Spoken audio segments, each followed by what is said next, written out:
Welcome back. Everyone wants a few quick weight loss tips, right? It is. Right? Our next guest has some you could try on this morning. That's right. Dr. Mehmet Oz, seen there, talking to Richard Simmons, is celebrating his 100th show tomorrow. The doctor is in answering our questions about weight loss. Good morning to you. Good morning. It's great to have you live in the studio. Last time you were here, you brought something and you kept it underneath a blue thing like that. It We've looks like seen you your brought show. We know what's about to happen here. Right. Well, let's start off with the basics. Our 100th show is all about getting diet tips. Okay. Right? So tomorrow, and the reason we got these tips is people who lost a lot of weight, and everyone lost 100 pounds, wow. They know how to do it. So we start off with a very basic idea of how important is the waist size. And the waist size is important because this is the omentum. Now, that's about the size of your omentum. Hold it like that. What is your omentum? The omentum is what's underneath your waistline. That's why we measure your belly fat, and we want to make sure... This is real? That's real. That's a pot belly. Yeah. Let me show you. If you've got 2 extra inches, so the average female should have about a 32.5-inch waist. Average guy, 35-inch waist. Okay. But if you've got 2 inches extra... Oh, geez. You've got this. Steve, come over here, Steve. Come over here and hold it. Come on now. Come on. Peter, you want to help a little bit? Now, Julie, compare these. I can hold my own. You can hold my own.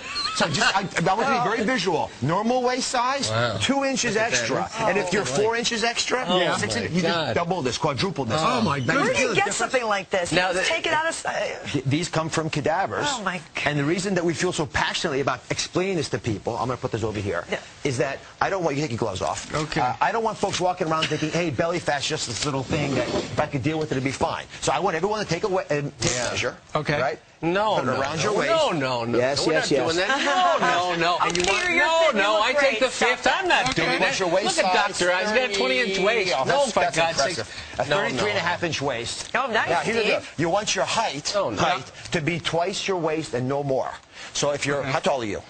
6. I used to be 6'1", but I'm shrinking. 6 feet. Let's say 6 feet. 6 times 12, 72 inches. Half of that's 36 inches. So your waist size has to be lower than that. So I'm at 33. I'm 3 under. Exactly. Now, I was in Dallas at that All-Star game, so I was doing some television on FAA, and they call it the Dunlap. And I said, what does that mean?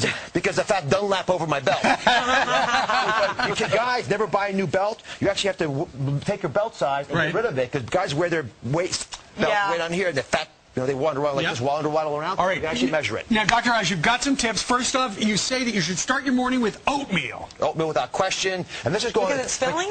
Well, it's filling, but it gets you started off in the right rhythm.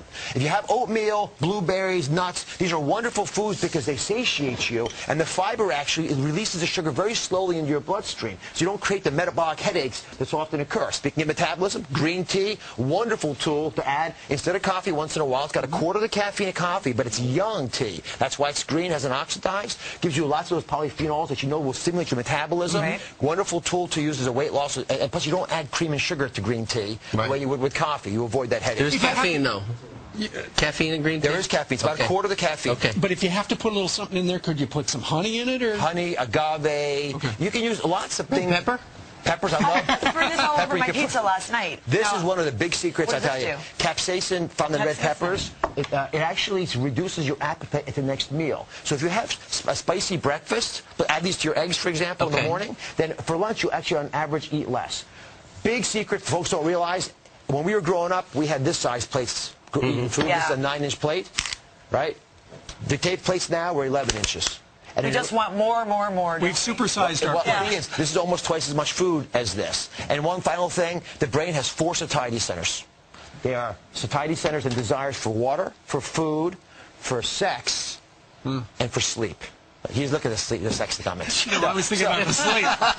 So if you don't have enough of one of the other ones, you're going to crave more food. You don't get enough sleep, for example, which you often don't do on the show. That's right. You're going to crave carbohydrates. And by the way, being intimate with the people you love is a great way of skipping a meal.